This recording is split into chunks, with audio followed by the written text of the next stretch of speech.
This me doctor Angela. ഞാനൊരു pelvic and women's health physio ആണ്, lactation consultant ആണ്, child birth എഡ്യൂക്കേറ്ററാണ്. 8 year ആയിട്ട് പ്രഗ്നൻസി, പോസ്റ്റ്പാർട്ടം ആൻഡ് ബ്രസ്റ്റ് ഫീഡിങ്ങിൽ ഞാൻ വുമൺസിനെ സഹായിക്കുന്നു. അപ്പോൾ പോസ്റ്റ് ചൈൽഡ് ബർത്ത് റീഹാബിലിറ്റേഷൻ എന്താണെന്നാണ് ഒരുപാട് പേര് സംശയം. നമ്മൾ 45 ദിവസത്തിൽ നമ്മൾ ഡെലിവറി കഴിഞ്ഞിട്ടുള്ള എല്ലാ പ്രോബ്ലവും മാറി നമ്മൾ റിക്കവറായി എന്ന് വിചാരിക്കുന്നിടത്ത് നമ്മൾ സൈലൻ്റ് ആയിട്ട് സ്ട്രഗിൾ ചെയ്യുന്ന ഒരുപാട് പ്രോബ്ലംസ് ഉണ്ടാവും. Urine leaking, mild uterine prolapse, painful intercourse, diastasis recti, back pain, knee pain, tail bone pain, ഇങ്ങനത്തെ പ്രശ്നങ്ങളെല്ലാം സഹിക്കേണ്ടതല്ല, നമുക്ക് ട്രീറ്റബിൾ ആണ്.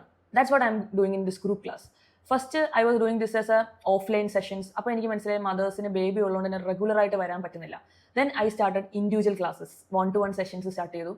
When I am a mother, ഇപ്പോൾ 4 വർഷം കഴിഞ്ഞ് I am doing group class. First batch ഡിസംബറിൽ ഫസ്റ്റ് ബാച്ച് നമ്മൾ സ്റ്റാർട്ട് ചെയ്തു. വിതിൻ 1 month നമ്മൾ ആ ബാച്ച് ക്ലോസ് ചെയ്യുകയാണ്. ഓൾമോസ്റ്റ് എല്ലാവരും ഡയാസിസ് റെക്റ്റേ ക്ലോസ് ആയി, but we are focusing on reducing belly.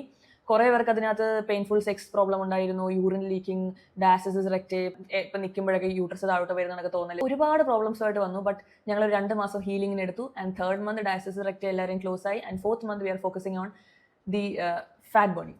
ആദ്യത്തെ മാസം എപ്പോഴും ജെൻറ്റിൽ എക്സസൈസസ് ആയിരിക്കും, ആക്ടിവേഷൻസ് ആയിരിക്കും. Next month we are focusing on moderate intensity exercises.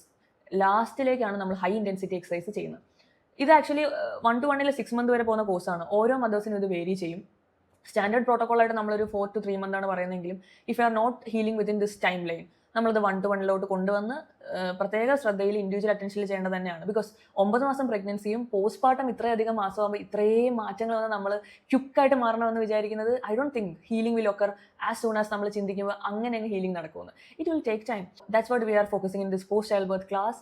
അപ്പോൾ അതിൻ്റെ ഡീറ്റെയിൽസ് ഞാൻ ഇതിൻ്റെ കൂടെ പിൻ ചെയ്യുന്നുണ്ട്. And you can check out me at healer spirit at Instagram. Thank you.